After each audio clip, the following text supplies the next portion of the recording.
જેને મારા જીજુ બનવાનું હતું એ જ મારા જીવન સાથી બની ગયા. આજે રાત છે મારા જીવનની સૌથી લાંબી, સૌથી ભારે અને સૌથી યાદગાર રાત.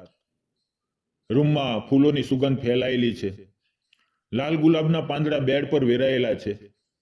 દિવાલોની મંદ પ્રકાશમાં મારી લાલ સાડી ચમકે છે. હાથમાં લાલ ચૂડા હવે હવે અવાજ કરે છે, જાણે મને કહેતા હોય કે આજથી તું કોઈની થઈ ગઈ છે.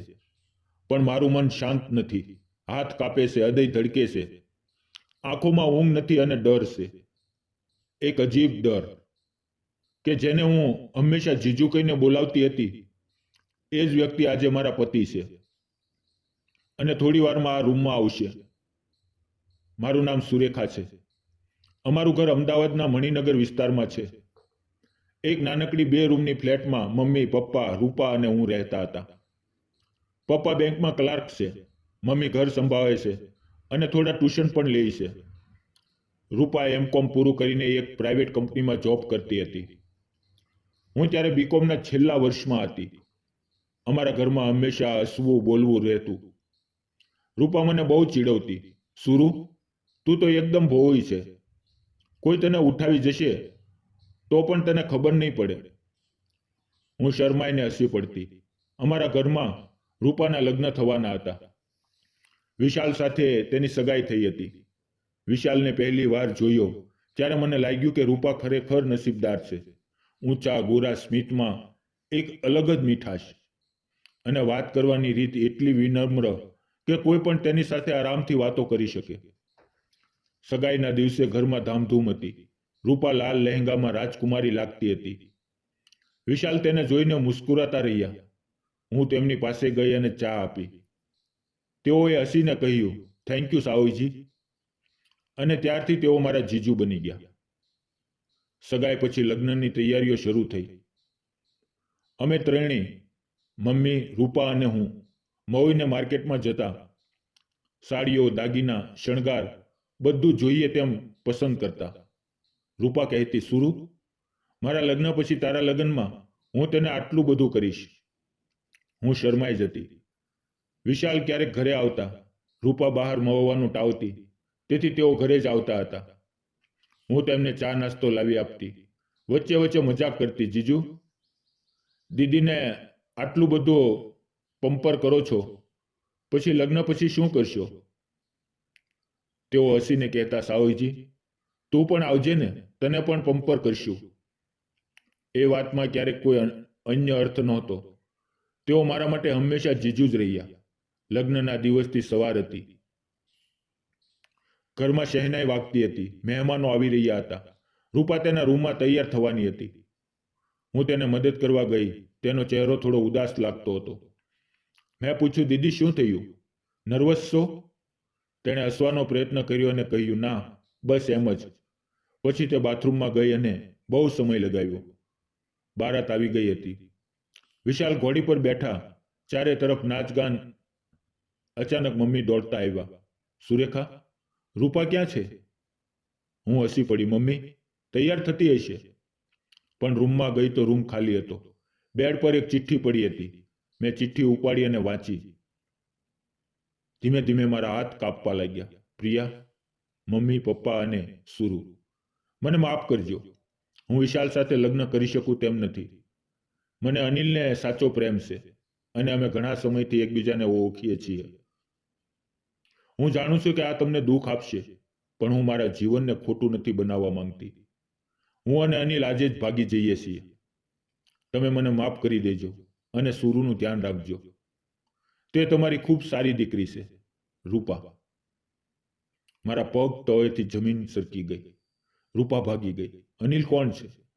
તેણે ક્યારેય અમને કહ્યું નહોતું. મેં ચિઠ્ઠી મમ્મીને આપી. તેઓ વાંચીને બેસી પડ્યા અને રડવા લાગ્યા. પપ્પા આવ્યા. તેમણે વાંચીને તેમનો ચહેરો લાલ થઈ ગયો. આ શું કર્યું આ છોકરીએ? આપણી ઇજ્જતનું શું? બહાર ભારત રાહ જોઈ રહી છે. મહેમાનોમાં ચર્ચા શરૂ થઈ ગઈ. વિશાલના પરિવારને ખબર પડી. તેઓના પપ્પા અંદર આવ્યા અને પૂછ્યું, શું થયું છે? પપ્પા બોલી શક્યા નહીં. હું રડતી રડતી ઊભી હતી. પછી પપ્પાએ મને એક ખૂણે લઈ જઈને કહ્યું, સુરેખા બેટા, એક જ વાત છે, તું આ લગ્ન કરીશ વિશાલ સાથે? મારું હૃદય ધડકી ઉઠ્યું. હું અને જીજુ? મારા મનમાં હજારો વિચારો આવ્યા. પરિવારની ઇજ્જત, સમાજની વાતો, મમ્મી પપ્પાનો ચહેરો, વિશાલનું દુઃખ. મેં આંખો બંધ કરીને ધીમેથી કહ્યું, હા પપ્પા, હું તૈયાર છું. તે ક્ષણે મને લાગ્યું કે મારું બાળપણ અહીંયા જ સમાપ્ત થઈ ગયું. વિશાલને પણ આ વાત કહેવામાં આવી.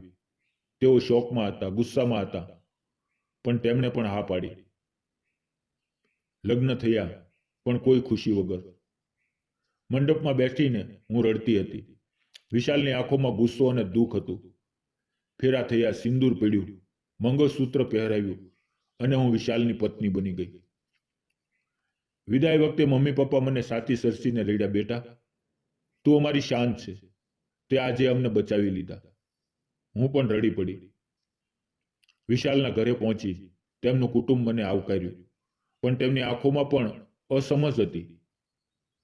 તેમની મમ્મીએ મને આલિંગન આપ્યું અને કહ્યું, બેટા, તું અમારી વહુ છે, અમે તને ક્યારેય ઓછી નહીં ગણીએ. પણ મને ખબર હતી કે બધાના મનમાં એક જ વાત છે, રૂપાની જગ્યાએ સુરેખા. આખરે સુહાગરાતનો સમય આવ્યો. હું રૂમમાં એકલી બેઠી હતી. દરવાજા તરફ વારંવાર જોતી હતી. વિશાલ આવ્યા. તેમના ચહેરા પર ગુસ્સો સ્પષ્ટ દેખાતો હતો. તે બોલ્યા, સુરેખા, તું જાણે છે ને કે આ લગ્ન મારી મરજીથી નથી થયા. રૂપાએ મને દગો આપ્યો અને તું તેની બહેન છે. તેને હું કેવી રીતે વિશ્વાસ કરું?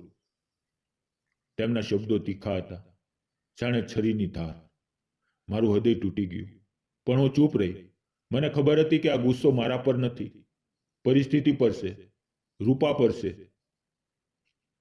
તે રાત અમે બંને બેડની બે અલગ અલગ તરફ સૂઈ ગયા. કોઈ વાત નહીં, ફક્ત મૌન અને ભારે વાતાવરણ. સવારે જાગી તો વિશાલની આંખોમાં પસ્તાવો દેખાતો હતો. તેઓ ધીમેથી કહ્યું, સુરેખા, માફ કરજે, રાત્રે મેં ખોટું બોલ્યું. તારી કોઈ ભૂલ નથી. તે તો તારા પરિવારને બચાવ્યો. હું ગુસ્સામાં અંધો થઈ ગયો હતો. મેં તેમને જોયા. તેમના શબ્દોમાં નિષ્ઠા હતી. મેં હવેથી કહ્યું, જીજુ, મને સમય આપો. હું પણ આ બધું સ્વીકારવા પ્રયત્ન કરીશ. તેણે માથું હલાવ્યું. તે દિવસથી ધીમે ધીમે બદલાવ શરૂ થયો. વિશાલે પોતાને બદલવાનો પ્રયત્ન કર્યો. તેઓ સવારે ચા બનાવીને મારા માટે લાવતા.